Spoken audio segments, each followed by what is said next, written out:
అయ్యయ్యయ్యో! ఈ చిన్న ట్రిక్ తెలియక చాలా డబ్బులైతే వేస్ట్ చేశాను నేను. ఎవ్రీ వీకెండ్ ఎళ్లి తినడం, రావడం గానీ ఎలా చేయాలో తెలియలేదు. ఫస్ట్ టైం ట్రై చేశాను. టేస్ట్ అయితే సూపర్ నెక్స్ట్ లెవెల్‌లో ఉంది. రండి ఎలా చేయాలో చూద్దాం. ఫస్ట్ ఒక బౌల్‌లో ఒక హాఫ్ కేజీ చికెన్ తీసుకున్నాను నేను. వాటిని చిన్న చిన్న ముక్కలుగా ఇలా కట్ చేసుకున్నాను. చికెన్‌ని బాగా క్లీన్ చేసిన తర్వాత ఇప్పుడు ఇందులో టేస్ట్‌కి సరిపడే సాల్ట్ వేసుకుంటున్నా. నెక్స్ట్ ఇందులో 2 టేబుల్ స్పూన్ల కారం వేసుకుంటున్నా. కారం చూసుకొని వేసుకోండి ఎందుకంటే 2 టైమ్స్ వేసుకోవాలి మనం. తర్వాత లెమన్ జ్యూస్ని యాడ్ చేసుకుంటున్నా. ఇది ఒక్క నిమ్మకాయ జ్యూస్ మాత్రమే. తర్వాత ఇందులోనే పెప్పర్ పౌడర్ని యాడ్ చేసుకుంటున్నా. అంతే అండి. ఇవన్నీ వేసుకున్న తర్వాత చక్కగా కలుపుకొని ఒక 15 మినిట్స్ పక్కన పెట్టుకోండి. చికెన్ ఎప్పుడు కూడా చిన్న చిన్న ముక్కలుగా కట్ చేసుకోండి లేకుంటే లోపల వరకు ఉడకదు. దీన్ని పక్కన పెట్టి ఇంకో ప్లేట్ తీసుకొని అందులో కార్న్ ఫ్లవర్ని యాడ్ చేస్తున్నాను నేను. ఇది 2 కప్స్ వేసుకున్నాను. సో మైదా కూడా 2 కప్సే వేసుకుంటున్నా. మీకు కావాలి అనుకుంటే 1.5 వేసుకోండి సరిపోతుంది. ఇప్పుడు ఇందులోనే రుచికి సరిపడే కారం, కొంచెం పెప్పర్ పౌడర్, సాల్ట్ వేసుకొని కలుపుకోండి. సాల్ట్ చూసుకొని వేసుకోండి. ముందు కూడా వేసుకున్నాం కదా సాల్ట్ ఎక్కువైపోతుంది. దీన్ని చక్కగా కలుపుకొని పక్కన పెట్టుకోండి.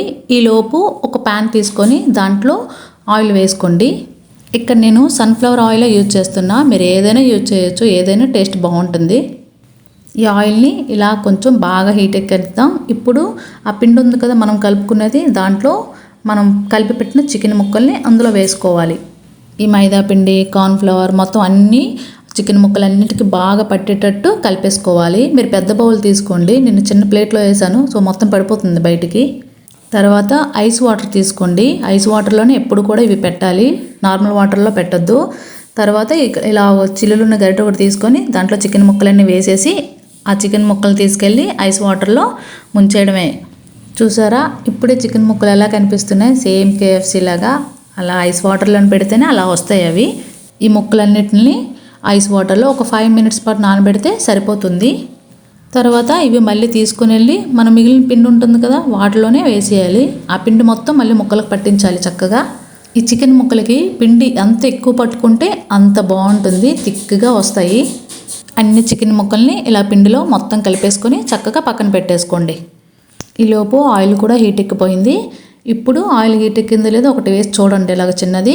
అది పైకి వచ్చిందంటే ఆయిల్ మొత్తం హీట్ ఎక్కినట్టు. అప్పుడు మిగతావన్నీ వేసేసుకోండి ఆయిల్లోన చక్కగా. మా బాబు అయితే ఎవ్రీ వీకెండ్ KFCకి వెళ్ళిపోదాం అంటాడు.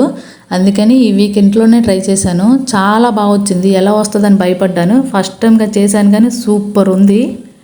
ఇలా ప్యాన్కి సరిపోయేటట్టు ముక్కలు వేసుకొని వేయించుకోండి చక్కగా.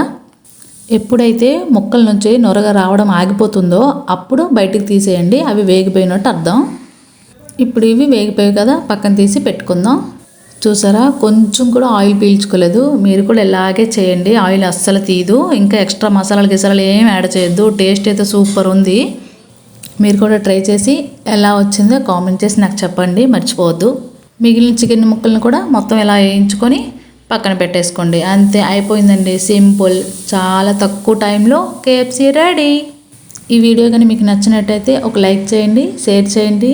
Thanks for watching. పిల్లలు అడిగినప్పుడు ఇలా చేసి పెట్టండి. చాలా టేస్టీగా ఉంది. ఇష్టంగా తింటారు.